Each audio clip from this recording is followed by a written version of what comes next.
like 90 degree, they bring it to 5 degree, they force it out, and then maybe 10% of the soluble varnish can come out, and then they capture it. So somehow they need to wait for the whole oil to become saturated. So by cooling down, they can force out part of the soluble varnish. I have seen 6, 7 years, 8 years, they maintain the oil. Then the acid number goes high, then the additive level goes low, and then there is also risk of varnishing.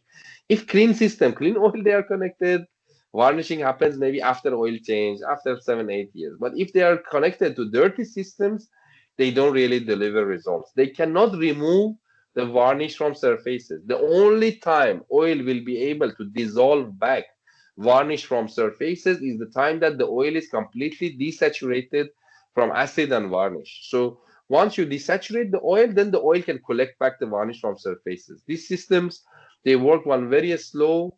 They need to reduce the flow to be able to capture. And when the water comes in, the cellulose media is damaged as well. So their solid removal capacity is getting damaged. The another technique like these systems is electrostatic filtration is much more effective than the cellulose-based media or depth filtration method.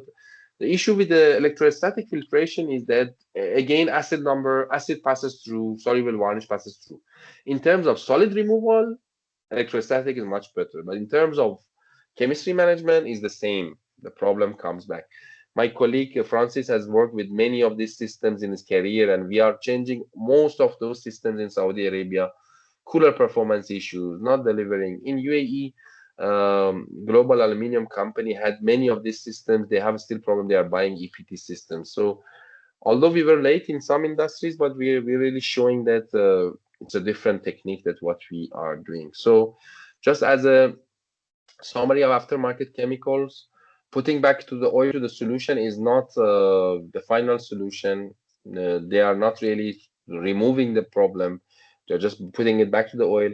If the filtration technique was enough, then why we need the chemicals? They are changing the industry mindset from filtration, going towards selling chemicals, which is as easier sell for them, because selling chemicals is much easier than doing a filtration job. It's much more difficult for filtration and less money they make on filtration. So they go towards selling more chemicals. And then particulate filtration we discussed is half measure, is removing solid only, not removing dissolve.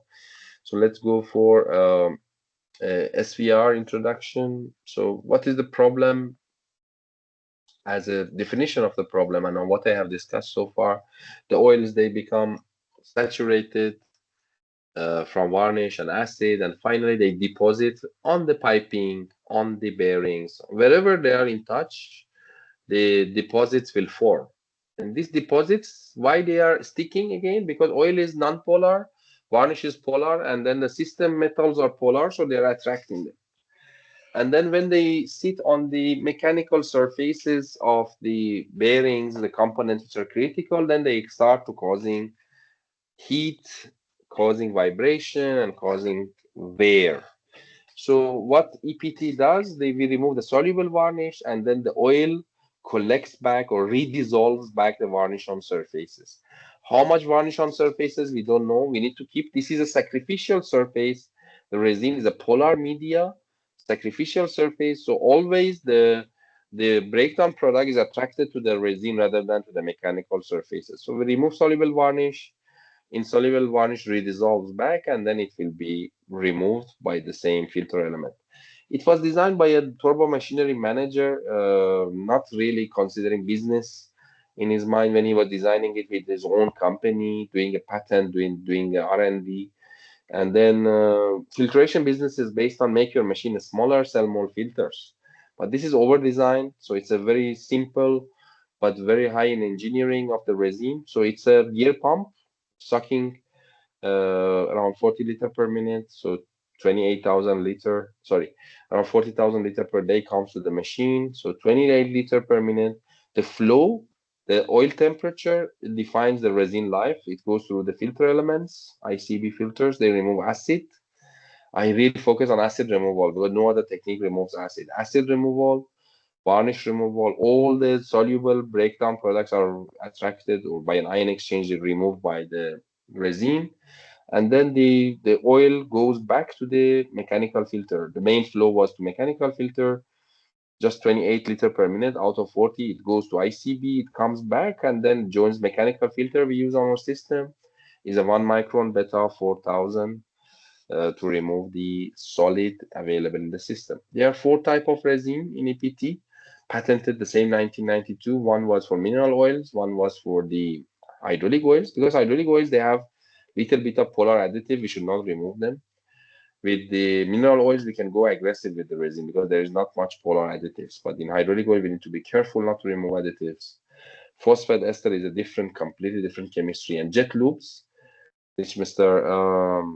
Ghulam was showing, that we have a different media for jet loops because they are the highest acid generation comes from jet loops, polyesters.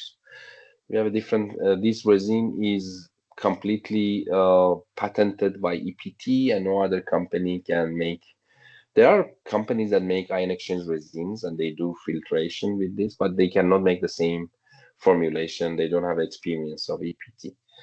Around 10 years, I was asking that, okay, the emulsibility issue in steam turbine is there. We fixed it, the emulsibility with ICB. You know, ICB, when the field oil goes through it, varnish is removed, then the oil separation, water separation makes easily happens. When now we have a machine that we have added the coalescer element, a special coalescer has been designed for EPT. So we have it combined with the ICB and mechanical filter. So a machine has been designed for steam turbine application. We are using ICB filters for varnish removal, coalescer for water removal, and mechanical filter is there for particle removal.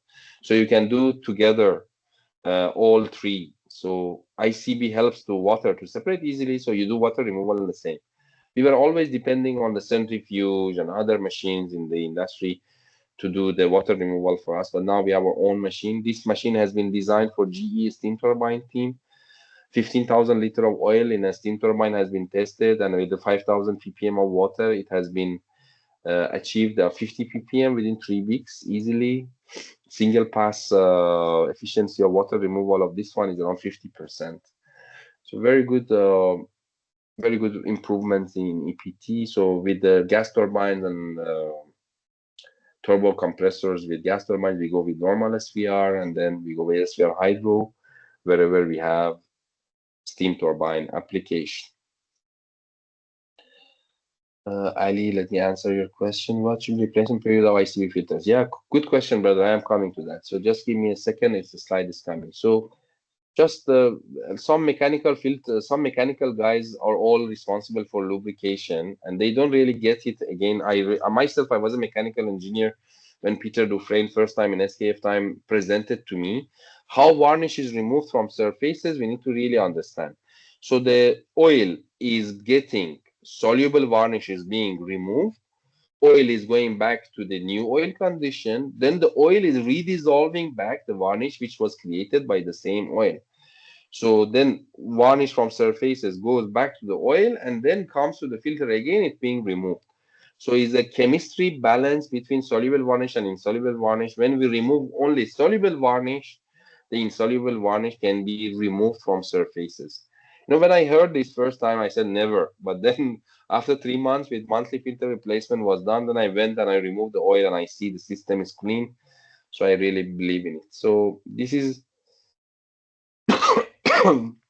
so now about the filter replacement criteria.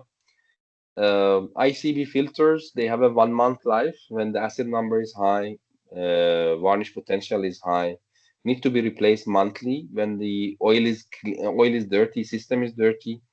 Some systems with 1 month, one set or two set of filter replacement in the first 2 months, they get very low MPC, very low acid numbers, and the system gets cleaned, oil gets cleaned.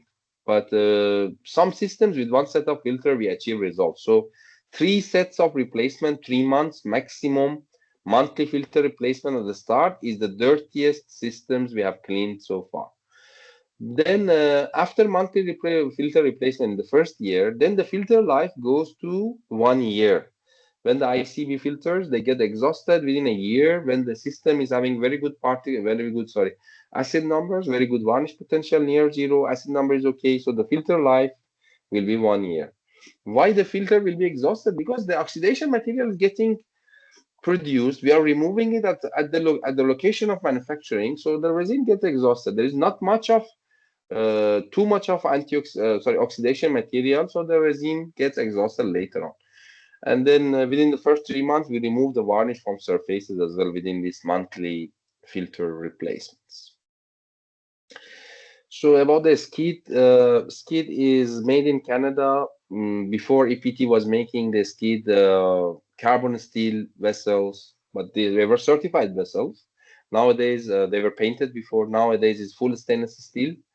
And what I really like is that the pump has changed to a German pump. Before they were using an American pump, which was every 5, 6 years. Some seal issues I was in the desert condition I was experiencing. Nowadays the pump is much more robust, especially with the gear pump seal design. And then it's a 1.5 inch valve size. You suck the oil from reservoir. It goes full flow to the mechanical filter. Then we engage with a bypass valve. With part of the flow is sent to the ICB vessel.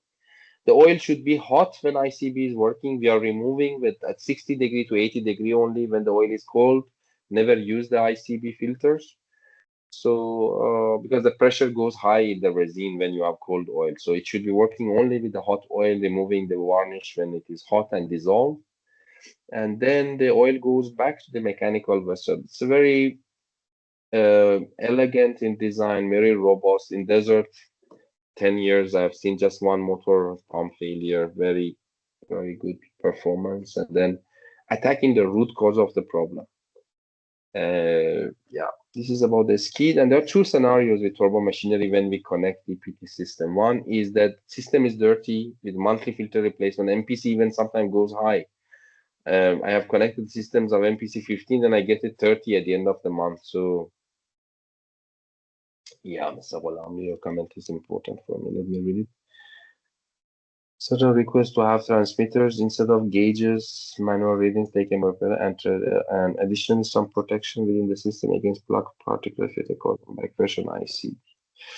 Correct, sir. Yeah, sure. But the on the new systems of EPT, I will show it to you. We have added some IoT sensors and some PLC that we are considering that, sure.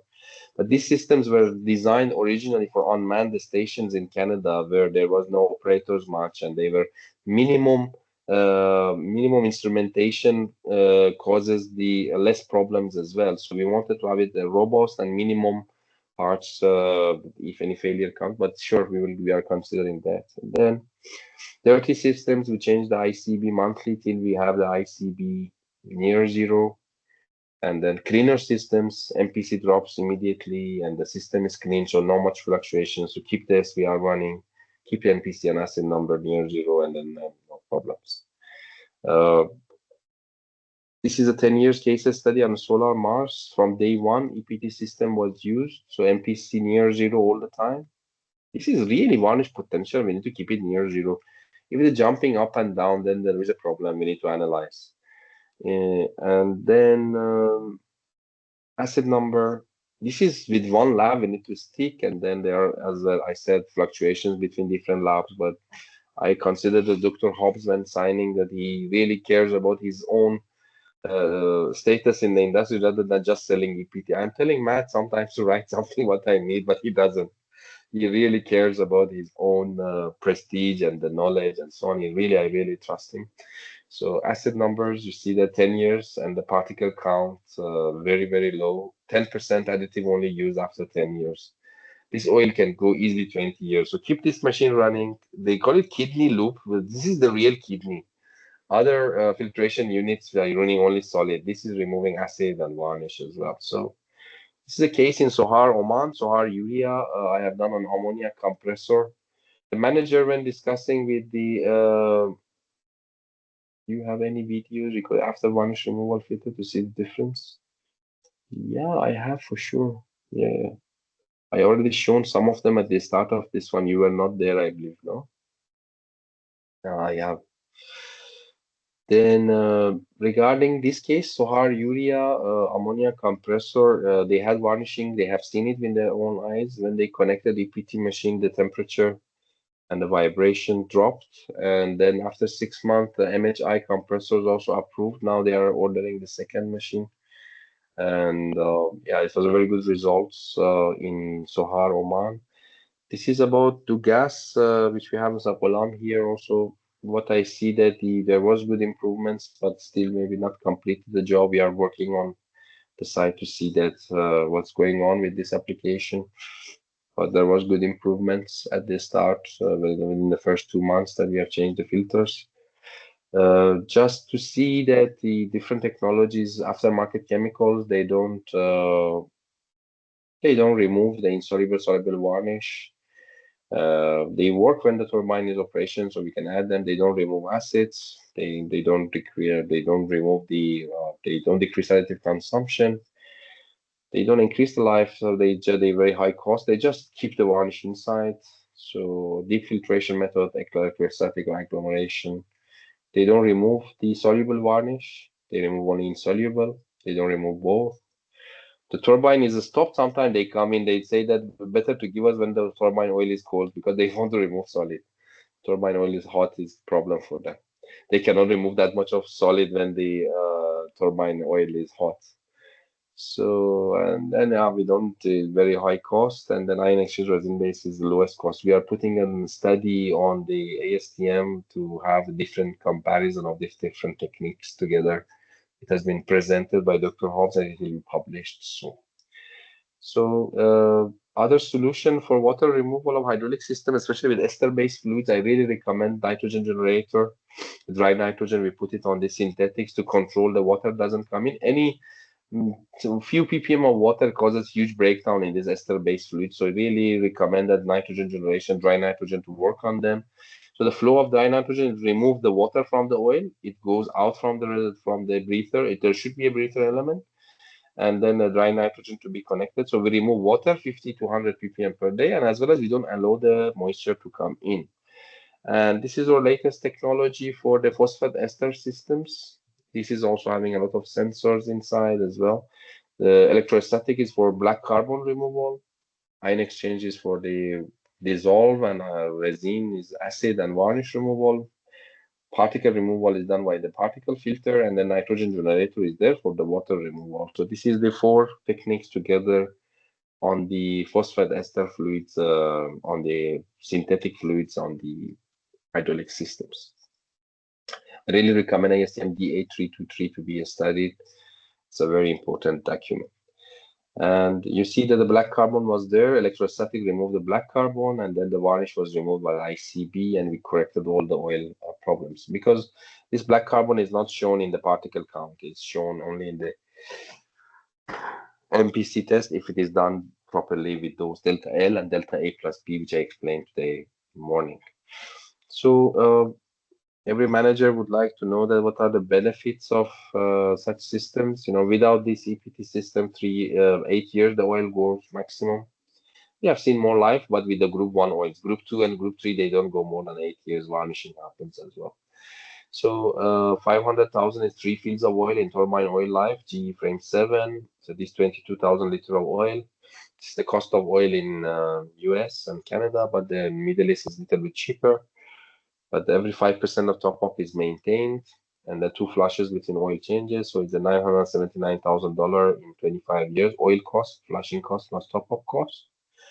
It's a GE frame 7 users acceptable oil-related failures causing a 1-day production loss average per year. So it's $164,000 just revenue loss of this turbine. It's not considering maintenance cost. So in 25 years, $4 million of revenue will be lost. It doesn't stop every year, but it's average. It can happen every 6-7 years, but then 4 or 5 days of shutdown cost due to these oil-related matters. So it's a $5 million of total way of maintaining the fluid with this. With an EPT system, 25 years, we maintain the oil. Same oil is being used. Top up, we keep it, and then no need of flushing. So this is $386,000. Capex of EPT machine, $40,000. Buy EPT ICB filters per year. Change the ICB once a year. This is the filter consumption all over the years, and it's a total filtration cost in 25 years. So total oil plus top up plus filtration is 538,000. So it reduces $440,000 in 25 years, right? Just on the oil, and no need of flushing. just no need of purchasing the oil. And then if we avoid only one production loss, it has been saved a lot. But this is reducing a lot more because the average is 24 hours per year. So it's a $4 million saving. So it's a 2,980% return on investment. We have done this on many turbines that we have done the job. This can be shared later. This Trans-Canada, which was the first company, some of those oils has been maintained for more than 20 years. It has been published by ASTM. ASTM normally doesn't name people. It's a technology, but this has been documented by Peter Dufresne and accepted in ASTM Turbine Committee how much benefits of ICB filtration in Trans-Canada. Many years they have maintained the oils. So just finalizing my presentation, then I go to your questions, is that we get a 1 liter of used oil and 100 ml of new oil from you. We send it to Canada. We clean the oil for you. We show it how much MPC reduction, acid number reduction can happen with the same oil, and we do ruler before and after to make sure we can clean the same oil with no problem. Then the offer comes from our local partner. So now the content which I wanted to deliver, it has been finished. Now I would like that if you have some questions, then I go to your questions. Dear brother Khashir, Assalamu alaikum Muhammad. It's my pleasure to listen to you today. Unfortunately, I have to leave the webinar, go to Zohar prayer, and then some family coming during the weekend. I hope you are best. Shukran ya akhi, wallah. Thanks for the just message and coming. Please share your thoughts on how to stop electrostatic charge accumulation with group 2 base oil. You cannot, this oil by design is like that, brother. So I think the earthing system and then the turbine tank design by the OEMs should be considering this, because this oil is by, ICB fixes the resistivity issues of these oils, but not all of these oils they have ICB and SVR connected. So but when you connect the resistivity issue of these oils and you remove the varnish and so on, then the friction is there on the walls of the tank, on the filter elements. These static discharges will be accumulated in the system. I think the group 2 and group 3 will be always there in the future. All of these oils will have this ion exchange resin based filtration or this kidney loop filtration coming full time with them, so they can be correcting resistivity and varnish and all of this matters, particles to be removed. But then one of the solutions is the filter elements which are having this anti-static design, and then the proper earthing of these systems. Thanks, everybody. If you have any questions, I have finished what I wanted to say for today. Thank you very much.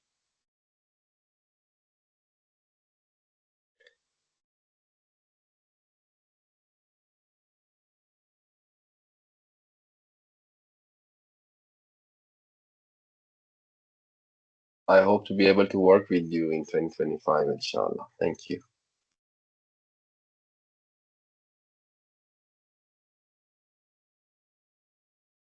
Thank you, Gus. Thank you for your very good presentation. Very nice presentation.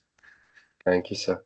How can you tell if increased vibration is due to varnish buildup and not color causes? Yeah, I have good data on this. Generally, not only sawtooth pattern, but peaks of vibration going and coming within certain time of the year, within then disappearing completely and then coming back. I'm not a vibration expert. People are here in the group that vibration cat 4, but I have analyzed a lot, and then mostly I have seen that vibrations peaks coming and going due to in certain operation conditions or in certain temperature time of the year. This is exactly due to varnish. Thank you, everybody. Shukran, wallah. It was great to meet you. Even 40, 50 of you came in. It was my pleasure. I wanted to do this one time in the group. Thank you very much.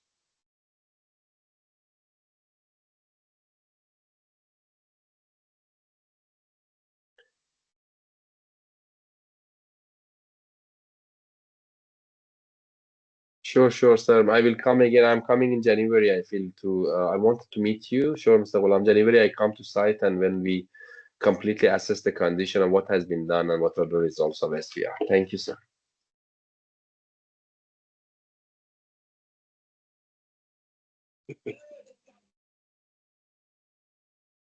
Thanks everybody. Oh, Muhammad Binyat Habibi. Thanks for coming, Wallah. Shukran, brother. Thank you, One of my Hazar. dreams in life to work with you. Inshallah, inshallah. Thank you, thank you, thank you. Inshallah. Good presentation.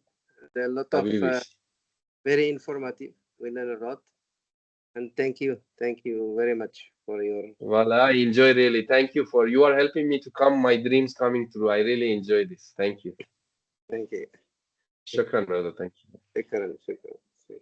I will share the recording, inshallah. Let me get some approval from my management. Let them look at it, and then I will share it with Okay, thank you, thank you. you. Thank you. Thank you, Mr. Khashar. Barakallah. Barakallah. Thank you. Thank you. Ma salama. Bye bye. Thank you. Assalamualaikum. Alaikum assalam.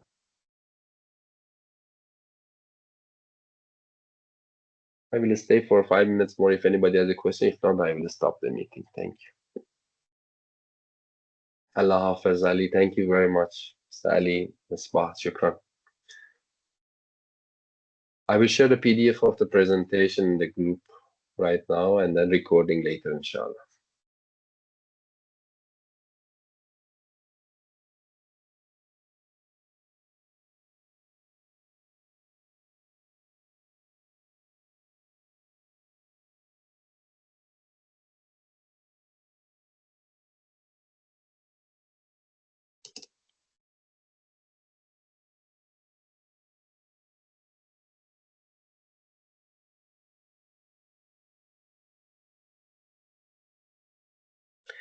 Thank you, Vitor. With your time zone, really, you slept very late. You attended the meeting from Brazil. I really appreciate. Thank you, thank you. I really appreciate it. Thank you.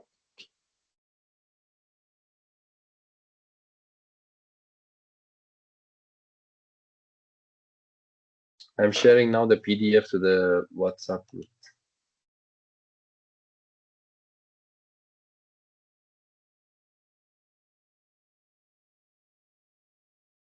Yeah, one of my dreams to come to Latin America. I work with Vale, a team in Brazilian team in Oman. So I know Brazilian culture a little bit. So my dreams to come there, inshallah, in future.